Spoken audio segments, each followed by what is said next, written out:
Be brave and bold.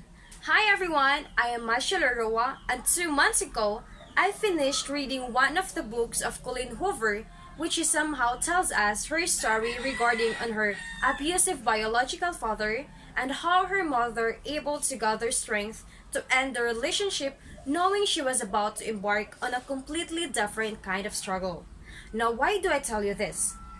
It's because my objective with this video is to give awareness to minimize abuses cases to women, especially to those individuals who have the same story to the point entitled, I Get Flowers Today. Now in order to attain my goal, I need to relate real story, and that's what I mentioned earlier about the book to gather viewpoints on the abused. Now on the poem that was written by Paulette Kelly, it entails a struggle of a woman under the hands of the partner. On the first paragraph, it shows emotional violence by telling the abused several cruel things that affect her emotions. On the second paragraph, the abuser used physical violence through choking the victim. On the third, it was more than violent than before. And in the last part, it came to a point where the abuser killed the woman. So as we can observe, this literary piece shows different forms of violence against women. So what is violence against women? It is any act of gender-based violence that causes or is likely to result in physical, sexual, or psychological harm or suffering to women, including threats, coercion, or arbitrary deprivation of liberty, whether in public or private life. It may take the form of physical violence, such as hitting with a fist, slapping, kicking different parts of the body, and stabbing with a knife. Second, psychological and emotional violence, such as intimidation, harassment, stalking, damage to property, public humiliation, repeated verbal abuse, and marital infidelity.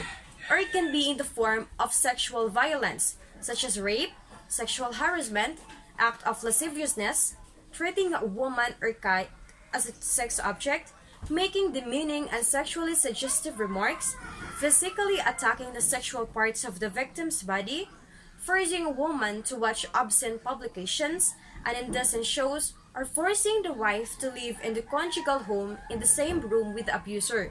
Or it can also be in the form of economic abuse, such as withdrawal of financial support or preventing the victim from engaging in any legitimate profession, occupation, and business, and controlling the victim's own money or properties, or solely controlling the conjugal money or properties.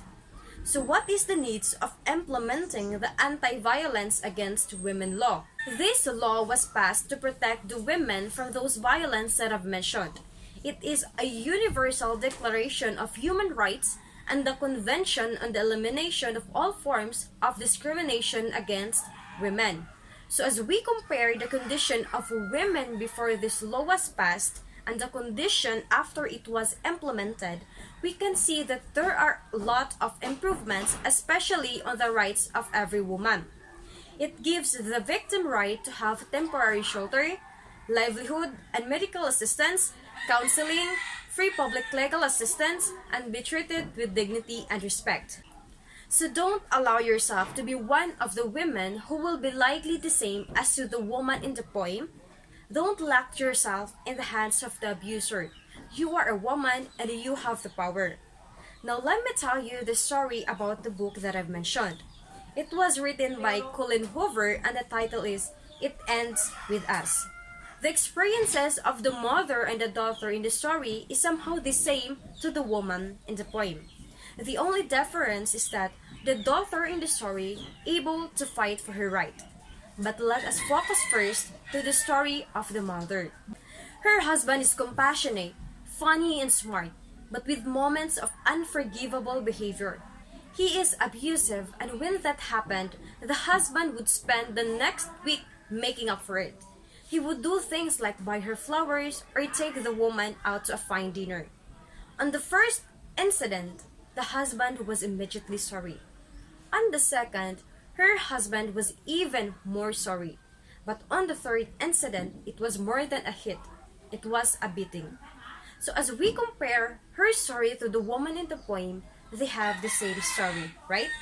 My point is, don't be like the woman in the poem nor the woman in the story. Instead, be a woman like the daughter in the story. The daughter experienced similar incidents, but she was able to leave someone she loved. She gathered enough courage and strength to leave her husband. The moral lesson of the story is that do not allow that to happen, to lose sight of your limit. We all have a limit, by the way. The limit that we are willing to put up with before we break. And every incident chips away at your limit. Every time you choose to stay, it makes the next time that much harder to leave. And eventually, you lose sight of your limit altogether. Some risks are never worth taking, especially when those risks have failed you in the past. And so, as a university student and being an informed individual on the consequences of the violence against women, the things that I will do are the things that I am capable of in minimizing the abusive cases. One of those things is to spread awareness of the details regarding anti-violence against women law and emphasizing the list of the victim's right. Because I believe that some victims are aware of the law but are scared to leave the roof because they didn't know that there are some government support regarding on the services that includes temporary shelter, rehabilitation programs, and most especially the livelihood assistance.